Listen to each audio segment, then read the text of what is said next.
So here's a story for you. We've got a guy who inherits an empire on the absolute brink of collapse, and somehow forges it into one of the most powerful in all of history. Today, we're diving deep into the incredible story of Darius the Great. But let's start with a question. Put yourself in his shoes for a second. You've just become the leader of, well, basically the entire known world. The only problem? It's completely on fire. Your predecessor is dead, some imposter is sitting on the throne, and entire countries are just leaving. So how do you save a collapsing empire?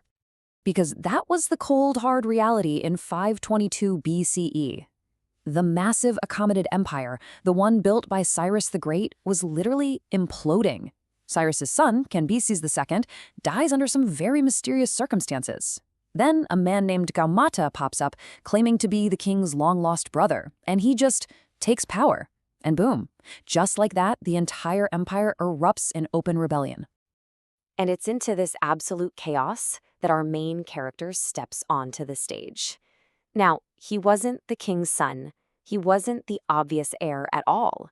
He was a nobleman, yeah, a distant relative of the royal family, and he had a very, very bold plan.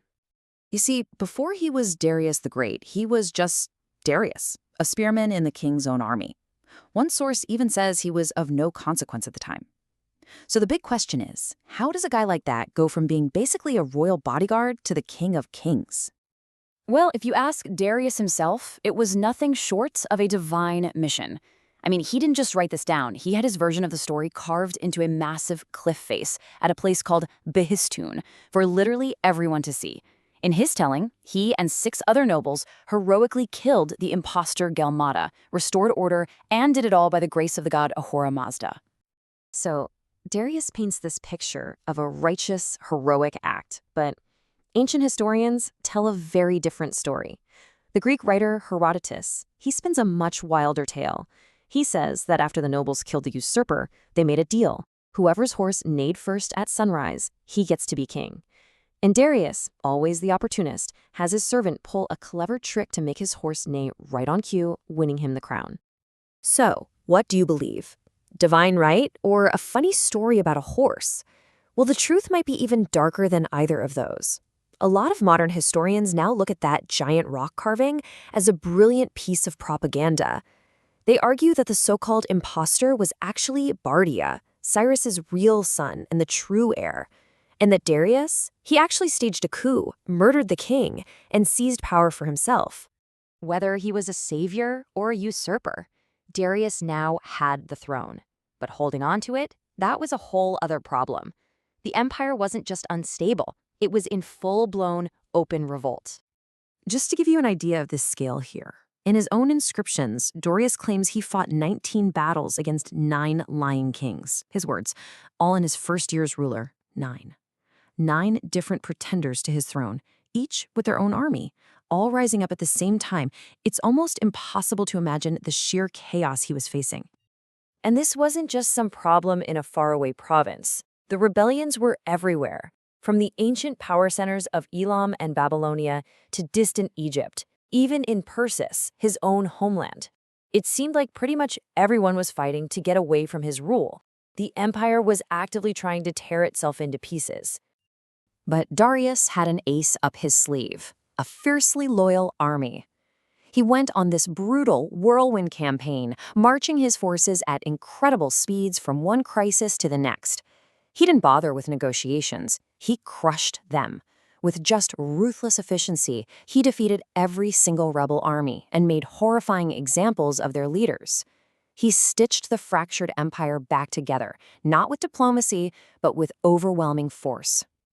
So winning the war was one thing, but winning the peace, that's a totally different challenge.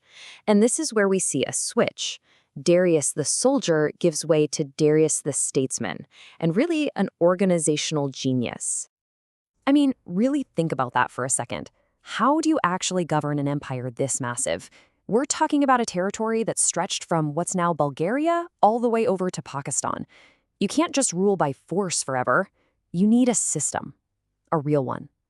And his solution was nothing short of a blueprint for empire, one that would be copied for centuries by guys like Alexander the Great and even the Romans.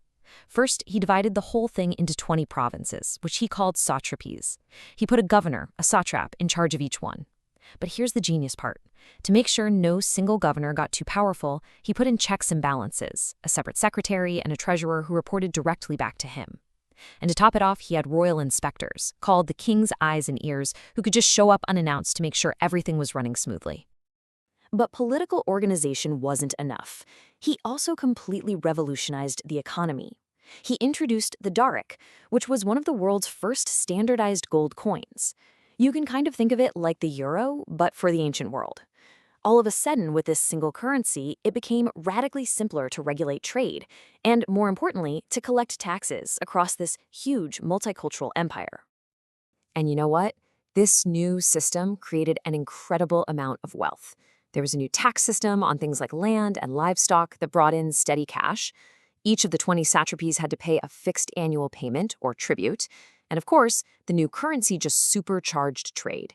All of these streams of revenue flowed right into the imperial treasury. So what did he do with all that money? He invested it right back into the empire. He funded these massive public works projects, like the legendary Royal Road, a highway that was so effective it cut travel time across the empire from months down to mere weeks. He even built a canal connecting the Nile River to the Red Sea, an incredible feat of engineering that nobody would even attempt again for thousands of years.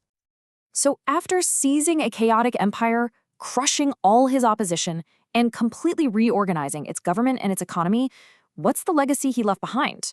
Why do we actually call him the Great? Well, Darius himself had a pretty clear idea of his own legacy. This inscription from his actual tomb pretty much says it all.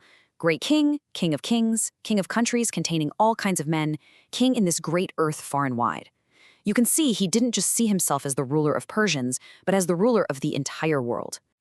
And you know, it's really hard to argue with him. Under his rule, the Achaemenid Empire reached its absolute peak in size and power. He took a state that was literally on the verge of collapse and welded it back together.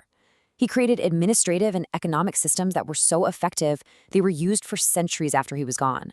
He funded the kind of monumental building projects at places like Susa and Persepolis that still blow our minds today. He even made Aramaic a common language across his diverse lands just to make it easier to govern. Which kind of brings us back full circle to our central question. Who was the real Darius? Was he the righteous unifier he claimed to be? The hero who saved Persia from chaos? Or was he a brilliant, ruthless usurper who just rewrote history to justify his own ambition? Maybe, just maybe, the truth is that to become the Great, he had to be both.